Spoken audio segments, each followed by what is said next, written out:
একটা ছোট গ্রামে থাকতো রায়হান নামের এক ছেলে। খুব সাধারণ পরিবারে জন্ম তার। বাবা একজন দিনমজুর, মা গৃহিণী। সংসারে অভাব লেগেই থাকত। অনেক সময় রাতে না খেয়েই ঘুমাতে হতো তাদের। কিন্তু রায়হানের একটা স্বপ্ন ছিল, সে বড় হয়ে একজন সফল মানুষ হবে, এমন কিছু করবে যাতে তার পরিবার আর কষ্টে না থাকে। গ্রামের স্কুলে পড়তো সে।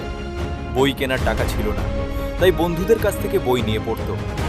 অনেক সময় স্কুল শেষে অন্যদের জমিতে কাজ করত, সেই টাকা দিয়ে খাতা কলম কিনত। ক্লান্ত শরীর নিয়েও রাতে পড়তে বসত, কারণ সে জানত তার একমাত্র পথ হচ্ছে শিক্ষা।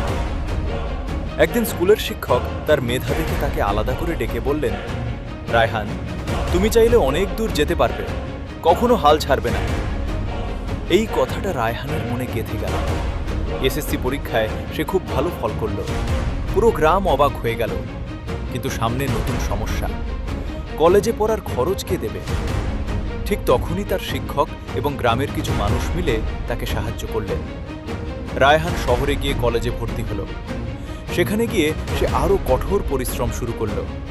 দিনে পড়াশোনা, রাতে পার্ট টাইম কাজ, এভাবেই চলতে লাগলো তার জীবন। অনেক কষ্টের পর সে বিশ্ববিদ্যালয়ে ভর্তি হলো এবং শেষে ভালো ফলাফল নিয়ে ইঞ্জিনিয়ারিং পাশ করল। কয়েক বছর পর সে একটি বড় কোম্পানিতে চাকরি পেল। তার প্রথম বেতন হাতে পেয়ে সে সবার আগে গ্রামে ফিরে গেল। বাবার হাতে টাকা তুলে দিয়ে বলল, এখন আর তোমাকে কষ্ট করতে হবে না।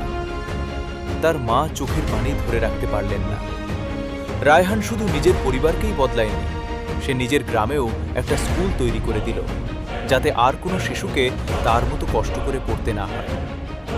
এই গল্পটা আমাদের শেখায়, পরিস্থিতি যতই কঠিন হোক, যদি স্বপ্ন বড় হয় আর চেষ্টা সত্যিকারের হয়, তাহলে সফলতা একদিন আসবেই।